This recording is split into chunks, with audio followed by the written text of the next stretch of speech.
حدیث نمبر 451 حضرت عبداللہ بن شخیر رضی اللہ عنہ سے روایت ہے کہ میں رسول اللہ صلی اللہ علیہ وسلم کی خدمت میں حاضر ہوا اور آپ صلی اللہ علیہ وسلم نماز پڑھ رہے تھے۔ میں نے دیکھا کہ آپ صلی اللہ علیہ وسلم کے سینے سے رونے کی وجہ سے اس طرح آواز نکل رہی تھی جیسے چولہے پر رکھی ہوئی ہانڈی سے نکلتی ہے۔ ابو داؤد حدیث صحیح ہے۔ امام ترمذی نے اسے الشمائل میں صحیح سند سے نقل کیا ہے۔ فوائد: اس سے واضح ہے کہ رسول اللہ صلی اللہ علیہ وسلم نماز میں اللہ کے خوف سے کس طرح رویا کرتے تھے۔ اللہ سے مناجات کے وقت اور اللہ کی بارگاہ میں حاضری کے تصور سے رونا بڑی سعادت کا باعث ہے، مگر جس کو اللہ اس سے نواز دے۔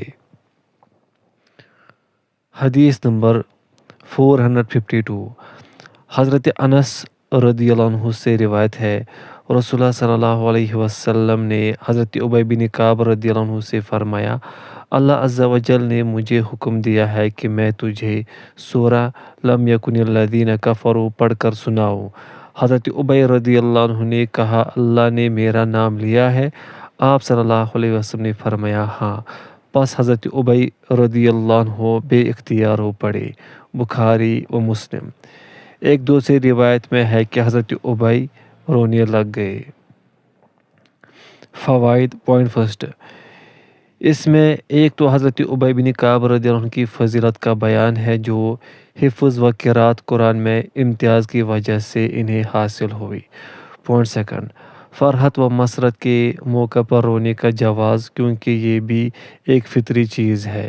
علاوہ ازیں اس میں اعتراف تقصیر بھی شامل ہو جائے تو سبحان اللہ کہ مجھ پر تو اللہ نے اتنا بڑا انعام کیا جبکہ میں نے اللہ کی نعمتوں پر اس کا شکر ہی ادا نہیں کیا۔ پوائنٹ تھرڈ، دوسروں کو قرآن سنانا بھی سنت ہے۔ پوائنٹ فورتھ، علم میں تواضع اور خاکساری پسندیدہ بھی ہے اور ضروری بھی، جیسے رسول اللہ صلی اللہ علیہ وسلم نے اس کا اظہار فرمایا، ورنہ پندار علم کا غرور اچھوں کو برباد کر دیتا ہے۔ حدیث نمبر 453 سابق راوی ہی سے روایت ہے کہ حضرت ابوبکر رضی اللہ عنہ نے رسول اللہ صلی اللہ علیہ وسلم کی وفات کے بعد حضرت عمر رضی اللہ عنہ سے کہا، ہمارے ساتھ حضرت ام ایمن رضی اللہ عنہ کے پاس چلو، ہم ان کی زیارت کریں، جس طرح رسول اللہ صلی اللہ علیہ وسلم ان سے ملاقات کے لیے جایا کرتے تھے۔ پس جب ہم ان کے پاس پہنچے تو وہ رو پڑے۔ انہوں نے کہا، کیوں روتی ہو؟ کیا تم نہیں جانتی کہ اللہ کے پاس جو ہے وہ رسول اللہ صلی اللہ علیہ وسلم کے لیے زیادہ بہتر ہے؟ حضرت ام ایمن رضی اللہ عنہا نے فرمایا، میں اس لیے نہیں رو رہی ہوں کہ میں یہ بات نہیں جانتی کہ اللہ کے پاس جو ہے وہ رسول اللہ صلی اللہ علیہ وسلم کے لیے زیادہ بہتر ہے۔ یقیناً میں یہ جانتی ہوں، لیکن میں تو اس لیے رو رہی ہوں کہ آسمان سے وحی کا سلسلہ ختم ہو گیا ہے۔ پس اس بات نے ان دونوں کو بھی رونے پر مجبور کر دیا اور وہ بھی ان کے ساتھ رونے لگے۔ مسلم۔ یہ روایت باب زیارت اہل الخیر میں گزر چکی ہے۔ فوائد: دیکھیے رقم الحدیث 361، یہاں اسے انقطاع خیر پر رونے کے جواز کے اس بات کے لیے لائے ہے کیونکہ نیک لوگوں کے وجود مسعود سے بہت سی بلائیاں وابستہ ہوتی ہیں۔ ان کے دنیا سے اٹھ جانے سے اہل دنیا بہت سی برکات اور ثمرات حسنہ سے محروم ہو جاتے ہیں، جس پر اللہ والوں کو یقیناً غم ہوتا ہے۔ حدیث نمبر 454 حضرت ابن عمر رضی اللہ عنہما سے روایت ہے کہ جب مرض الموت میں رسول اللہ صلی اللہ علیہ وسلم کی تکلیف زیادہ شدید ہو گئی تو آپ صلی اللہ علیہ وسلم سے نماز باجماعت کے بارے میں پوچھا گیا۔ آپ صلی اللہ علیہ وسلم نے فرمایا، ابوبکر رضی اللہ عنہ سے کہو وہ لوگوں کو نماز پڑھا دے۔ حضرت عائشہ رضی اللہ عنہا نے کہا ابو بکر رضی اللہ عنہ نرم دل آدمی ہے، جب وہ قرآن پڑھتے ہیں تو ان پر گریہ طاری ہو جاتا ہے۔ آپ صلی اللہ علیہ وسلم نے پھر ارشاد فرمایا انہیں کہو کہ وہ نماز پڑھائے۔ ایک اور روایت میں ہے جو حضرت عائشہ رضی اللہ عنہا سے مروی ہے، وہ بیان فرماتی ہیں میں نے کہا کہ ابو بکر رضی اللہ عنہ جب آپ صلی اللہ علیہ وسلم کی جگہ پر کھڑے ہوں گے تو ان پر گریہ و بکا طاری ہو جائے گا اور وہ رونے کی وجہ سے لوگوں کو اپنی آواز سنانے سے قاصر رہیں گے۔ بخاری و مسلم۔ فوائد۔ پوائنٹ فرسٹ، اس میں حضرت ابو بکر صدیق رضی اللہ عنہ کی فضیلت کا بیان ہے۔ ان کی اسی فضیلت کی وجہ سے صحابہ نے انہیں رسول اللہ صلی اللہ علیہ وسلم کی وفات کے بعد اپنا خلیفہ بنایا۔ حضرت عمر رضی اللہ عنہ نے فرمایا جس شخص کو نبی کریم صلی اللہ علیہ وسلم نے ہمارے دین کے لیے پسند فرمایا، کیا ہم اس کو اپنی دنیا کے لیے پسند نہیں کریں گے؟ یعنی ہم اسے دین و دنیا میں اپنا امیر بنائیں گے۔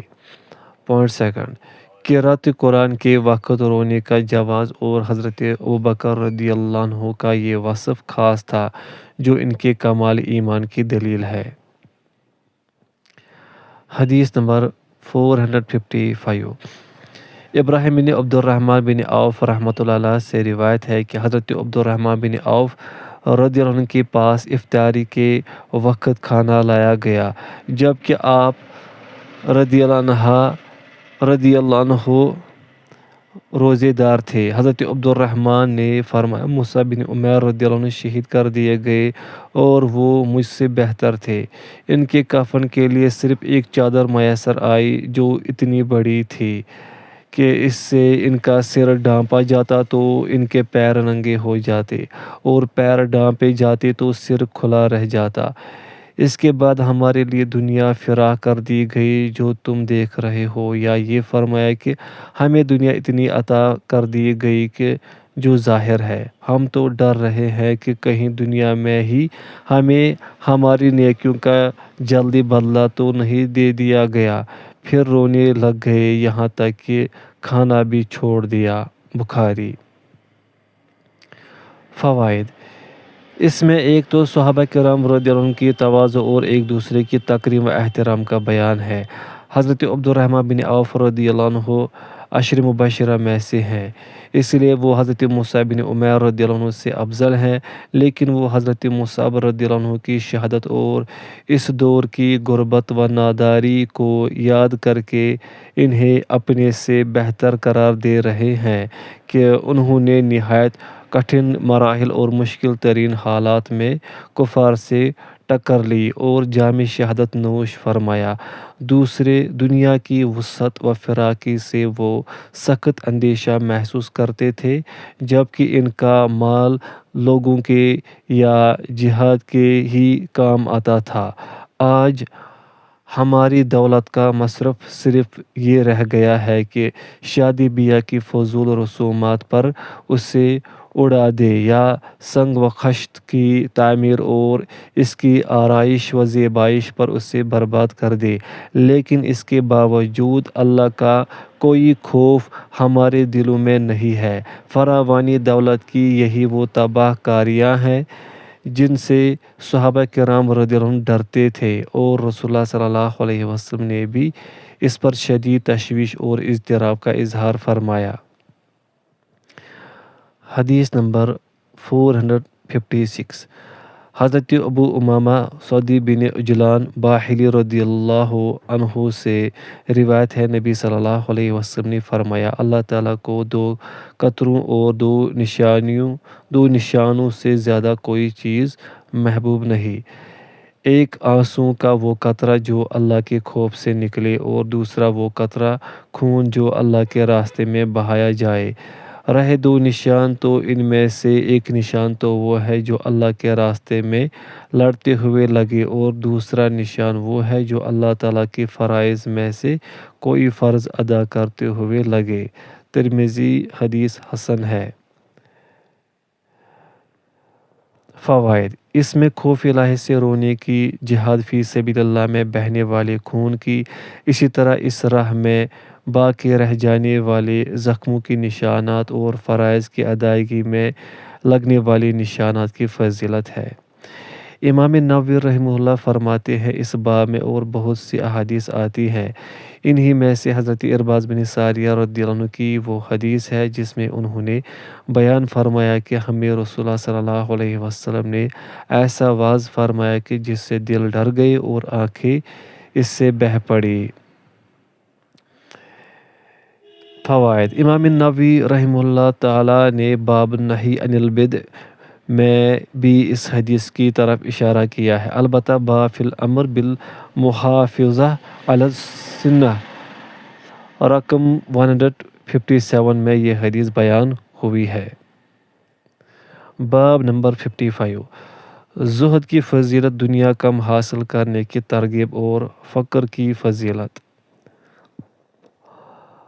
اللہ تعالیٰ نے فرمایا، دنیا کی زندگی کی مثال اس پانی کی سی ہے جسے ہم نے آسمان سے اتارا، پس اس سے زمین کا سبزہ جس کو لوگ اور چوپائے کھاتے ہیں خوب گنجان ہو کر نکلا، یہاں تک کہ جب وہ زمین اپنی رونق کا پورا حصہ لے چکی اور خوب مزین ہو گئی اور زمین کے مالکوں نے سمجھ لیا کہ اب ہم اس پر بالکل قابض ہو گئے ہیں، تو ایسی حالت میں دن میں یا رات میں اس پر ہماری طرف سے کوئی حادثہ آ پڑا تو وہ ایسی ہو گئی گویا کل یہاں کچھ تھا ہی نہیں۔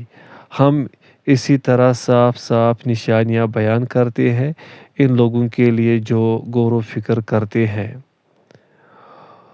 اور فرمایا اللہ تعالیٰ نے، اور ان سے دنیا کی زندگی کی مثال بیان کر دو، وہ ایسی ہے جیسے پانی جسے ہم نے آسمان سے برسایا، پس اس کے ساتھ زمین کا سبزہ مل گیا، پھر وہ چورا چورا ہو گیا کہ ہوائیں اسے اڑاتی پھرتی ہے، اور اللہ ہر چیز پر قدرت رکھتا ہے۔ مال اور بیٹے تو دنیا کی زندگی کی زینت ہے، اور نیکیاں جو باقی رہنے والی ہے وہ ثواب کے لحاظ سے پروردگار کے ہاں بہت اچھی اور امید کے لحاظ سے بہت بہتر ہے۔ اور فرمایا، جان رکھو کہ دنیا کی زندگی محض کھیل تماشا اور زینت و آرائش، اور تمہارے آپس میں فقر و ستائش اور مال و اولاد کی ایک دوسرے سے زیادہ طلب و خواہش ہے۔ اس کی مثال ایسی ہے جیسے بارش کہ اس سے کھیتی اگتی اور کسانوں کو کھیتی بھلی لگتی ہے، پھر وہ خوب زور پر آتی ہے، پھر دیکھنے والے تو اس کو دیکھتا ہے کہ پک کر زرد پڑ جاتی ہے، پھر چورا چورا ہو جاتی ہے، اور آخرت میں کافروں کے لیے عذاب شدید اور مومنوں کے لیے اللہ کی طرف سے بخشش اور خوشنودی ہے، اور دنیا کی زندگی تو متاع فریب ہے۔ نیز فرمایا اللہ تعالیٰ نے لوگوں کو ان کی خواہشوں کی چیزیں یعنی عورتیں اور بیٹے اور سونے چاندی کے بڑے بڑے ڈھیر اور نشان لگے ہوئے گھوڑے اور مویشی اور کھیتی بڑی زینت دار معلوم ہوتی ہیں، مگر یہ سب دنیاوی زندگی کے سامان ہے اور اللہ کے پاس بہت اچھا ٹھکانہ ہے۔ اور فرمایا اللہ تعالیٰ نے، بلا شبہ اللہ کا وعدہ سچا ہے، پس تمہیں دنیا کی زندگی دھوکے میں نہ ڈال دے اور نہ شیطان فریب دینے والا تمہیں فریب دے۔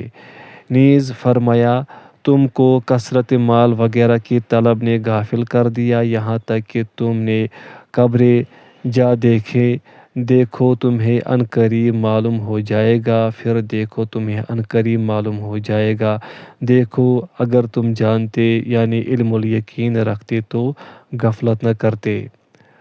اور فرمایا اللہ تعالیٰ نے، یہ دنیا کی زندگی تو ایک کھیل اور تماشا ہے، اور آخرت کا گھر وہی ہمیشہ کا گھر ہے اگر وہ جانتے ہوتے۔ اور اس باب میں کثرت سے آیات ہیں اور مشہور ہے، اور احادیث وہ بھی حصر و شمار سے زیادہ ہے، ہم ان میں سے چند احادیث ذکر کرتے ہیں۔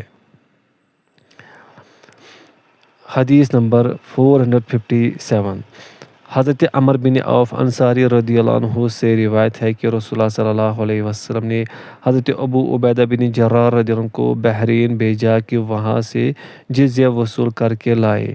چنانچہ وہ بحرین سے مال لے کر آئے اور انصار رضی اللہ عنہ نے ابو عبیدہ کے آنے کی خبر سنی، پس وہ سب رسول اللہ صلی اللہ علیہ وسلم کے ساتھ فجر کی نماز میں آ پہنچے۔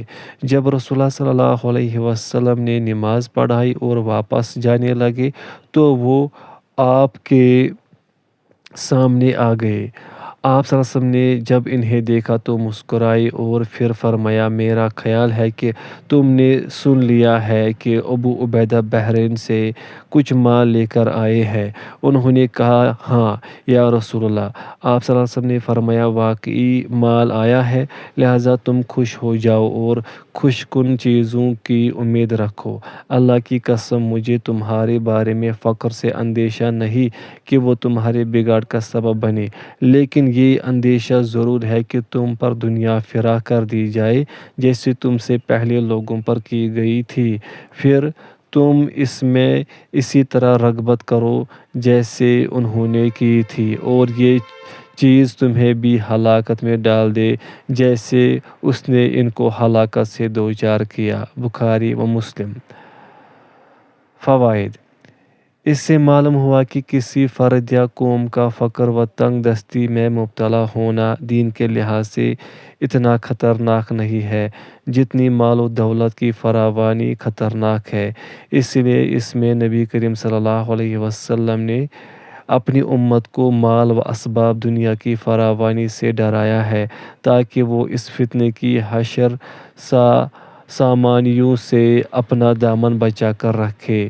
لیکن آپ صلی اللہ علیہ وسلم دیکھ لیجئے کہ آپ صلی اللہ علیہ وسلم نے جس چیز سے ڈرایا تھا اب وہ واقع بن کر سامنے آ گئی ہے، اور دولت کے ریل پیل نے اہل ثروت کی اکثریت کو دین، ایمان اور ان کے تقاضوں سے یکسر غافل کر دیا ہے۔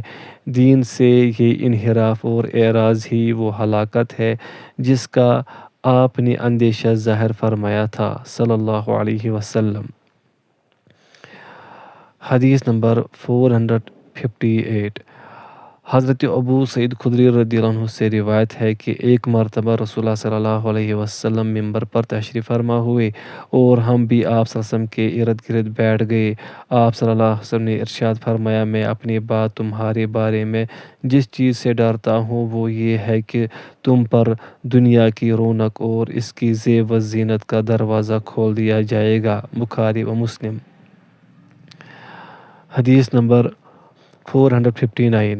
سابق راوی ہی سے روایت ہے، رسول اللہ صلی اللہ علیہ وسلم نے فرمایا، بے شک دنیا شیریں اور شاداب ہے، یعنی ذوق و بصر دونوں کی لذت کی جامع ہے، پس یقیناً اللہ تعالیٰ اس میں تمہیں جانشین بنا کر دیکھے گا کہ تم کیسے عمل کرتے ہو، پس تم دنیا کے فریب سے بچو اور عورتوں کے فتنے اور مکر سے بچو۔ مسلم۔ فوائد: یہ حدیث باب التقویٰ میں گزر چکی ہے۔ عورتوں کی مکر و کید سے بچنے کی بطور خاص تاکید سے معلوم ہوتا ہے کہ مردوں کے لیے عورت کا فتنہ نہایت ہی خطرناک ہے، اور اس تنبیہ سے مقصود یہ ہے کہ اس سے بچنے کے لیے بھی خاص اہتمام کی اور ان احتیاطی تدابیر کے اختیار کرنے کی ضرورت ہے جو شریعت نے بتلائی ہیں، مثلاً پردہ، نظر نیچے رکھنا، اخلاط، مرد و خواتین کے ایک ساتھ رہنے، بالخصوص خلوت نشینی، مرد کا عورت کے پاس تنہائی اختیار کرنا سے گریز وغیرہ۔ جو لوگ شریعت کی بتلائی ہوئی ان ہدایات کی پرواہ نہیں کرتے وہ بالعموم عورت کے ناز و ادا کے تیروں سے گھائل، اس کے زلف گیر کے اسیر اور اس کے جلوہ حسن کے قتیل ہو جاتے ہیں، اعاذنا اللہ منہا۔ حدیث نمبر 460۔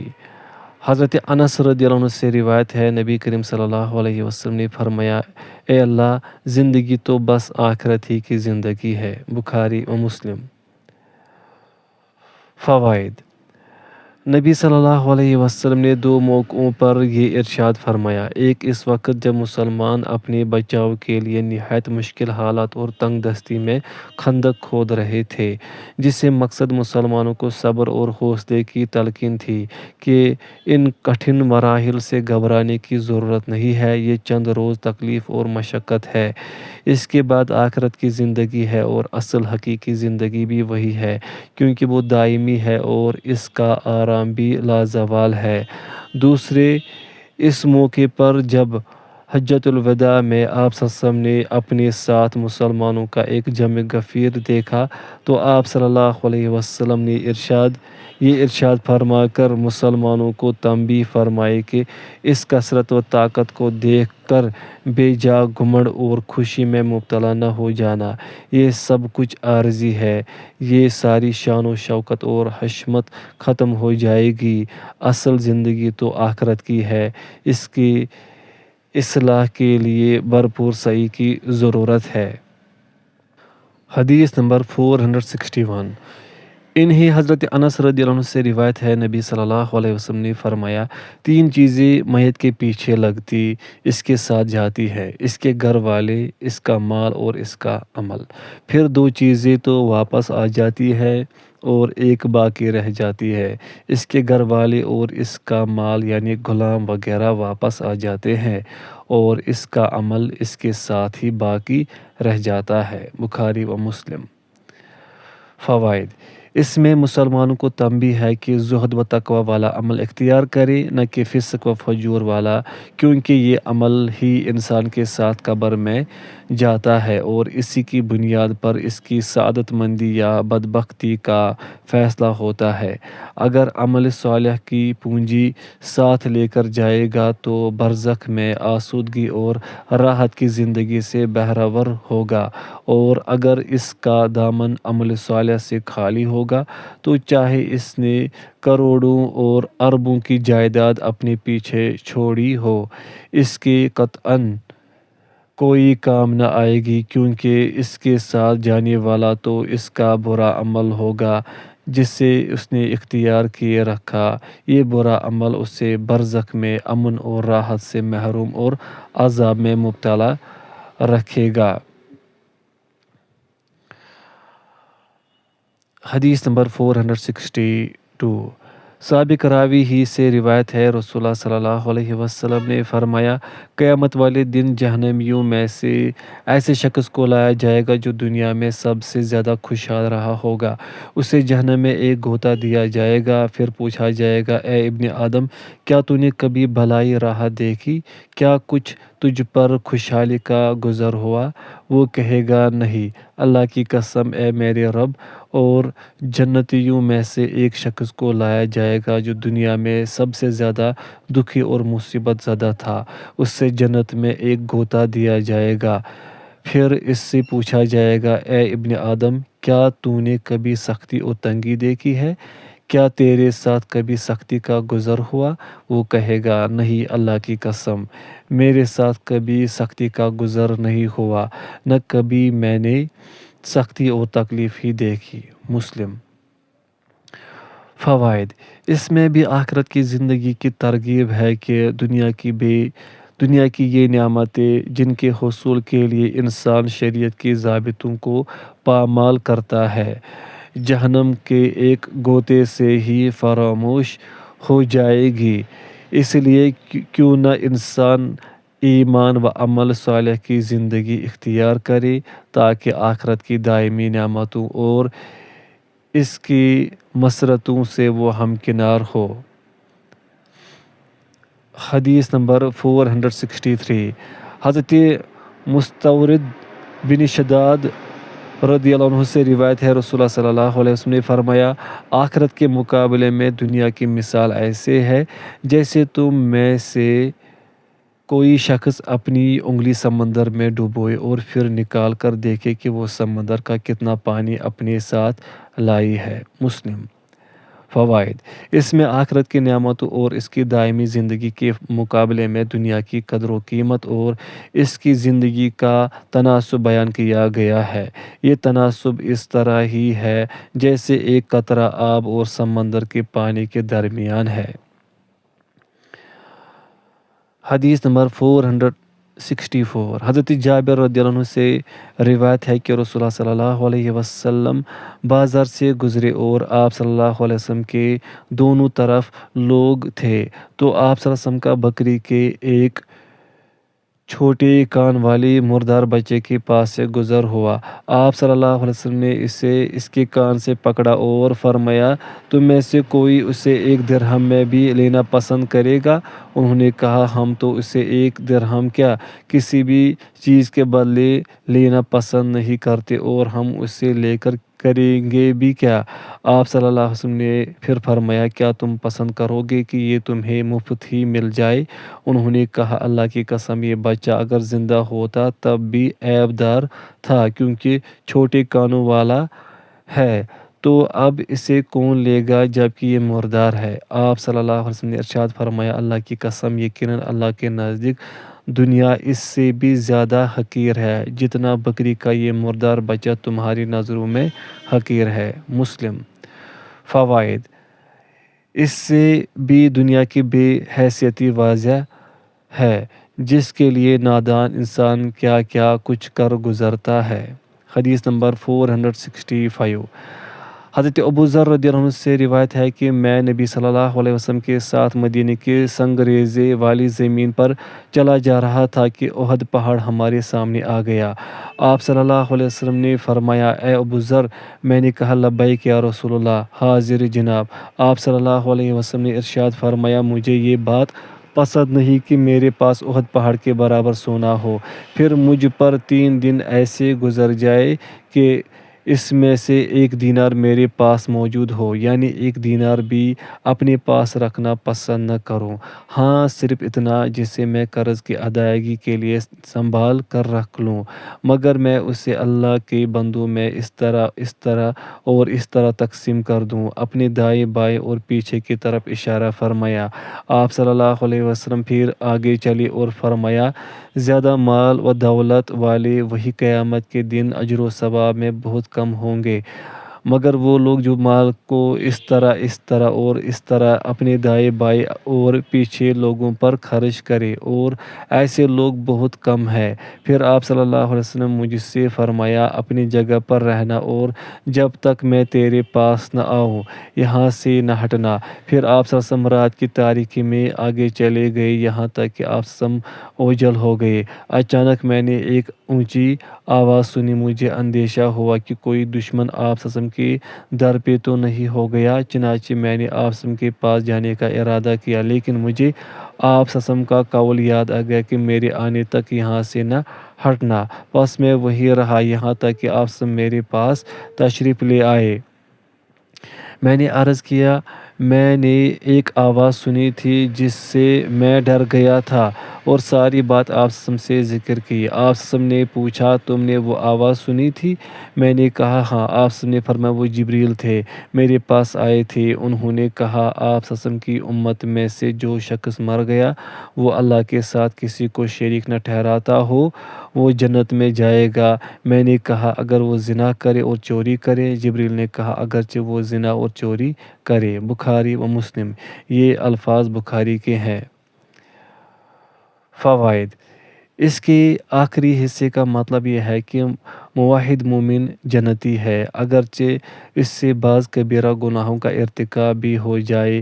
اگر اللہ چاہے گا تو اپنے فضل و کرم سے اسے معاف فرما کر جنت میں بھیج دے گا، یا پھر سزا بھگتنے کے بعد بالآخر جنت میں چلا جائے گا، یا بعض نے اسے ان افراد پر محمول کیا ہے جنہوں نے موت کے وقت خالص توبہ کی اور اس کے بعد انہیں مزید مہلت عمل نہیں ملی۔